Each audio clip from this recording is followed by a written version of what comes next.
5만 명이 넘는 택배기사들이 전국 구석구석을 마치 피가 혈관을 돌듯 뛰고 있지만 여전히 어려움은 많습니다. 노사 갈등에 비뚤어진 시선까지 택배 문제를 해법 위주로 풀어봅니다. 황정환 기자가 대안을 향해 한 뼘 더 들어가 봤습니다. 주차장 한켠에 박스가 수북합니다. 화물칸이 높아 지하 주차장을 이용할 수 없는 택배 기사가 내려놓은 물건입니다. 여기 있는 택배를 직접 세대까지 전달하려면 택배 기사가 힘이 많이 들다 보니 이곳에서 문 앞까지 전달하는 전문 업체도 생겼습니다. 기사는 문 앞까지 안 가 시간을 절약하고 한번 의뢰하고 나니까 그 몸도 좀 편하고 저녁에 좀 활력이 좀 있습니다. 시간적으로도 좀 여유가 생기고. 틈새형 중개 배송원은 인증샷을 찍는 등 제때 정확히 배달해 새로운 수익도 얻습니다.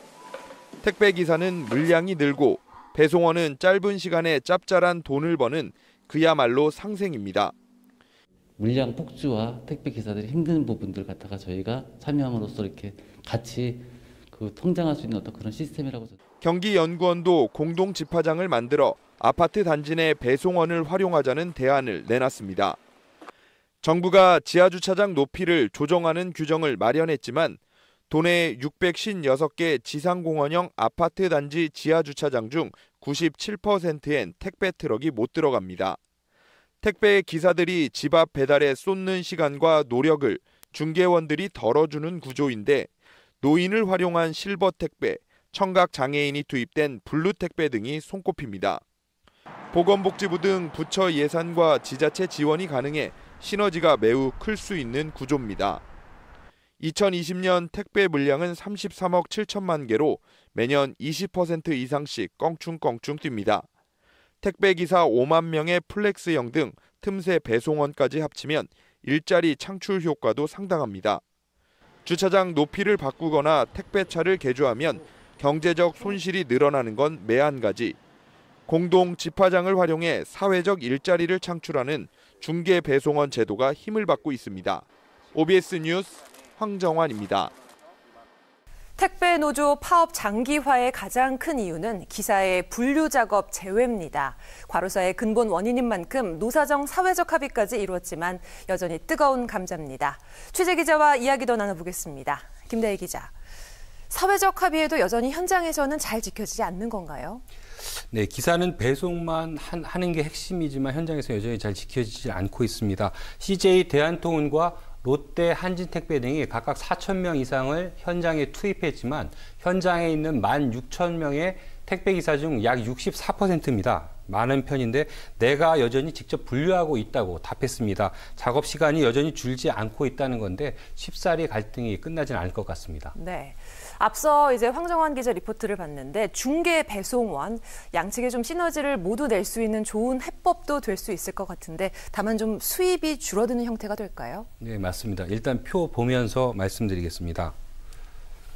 공동 집화장에 내려놓는 걸로 택배기사 업무는 마무리가 됩니다. 그다음 청각 장애인과 노인 등을 활용한 이른바 배송원이 집 앞까지 물건을 갖다 주게 됩니다. 기사가 배송원에게 900원 안팎을 지불하게 되는데요.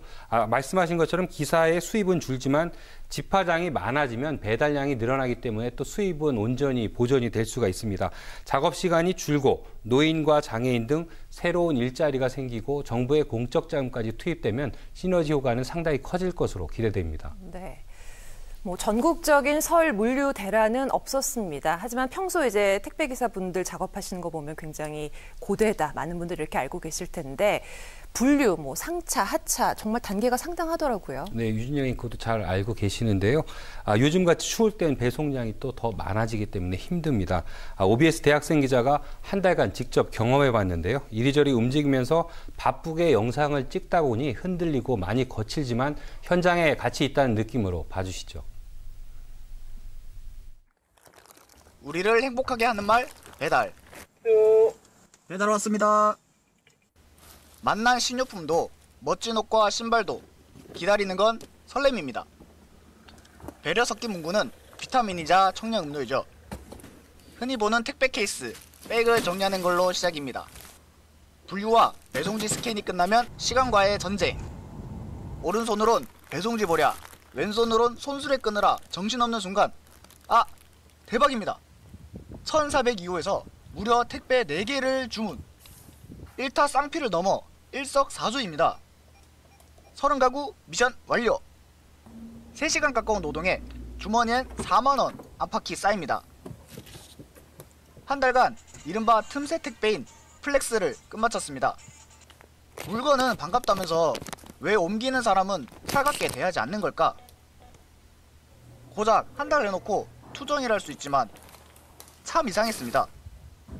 아파트 바리게이트를 지날 때도, 공동현관을 들어갈 때도, 엘리베이터를 탈 때도 따뜻한 한마디까지 기대한 건 아니지만 왜 싸느라고 의심 어린 시선을 보내는 걸까요?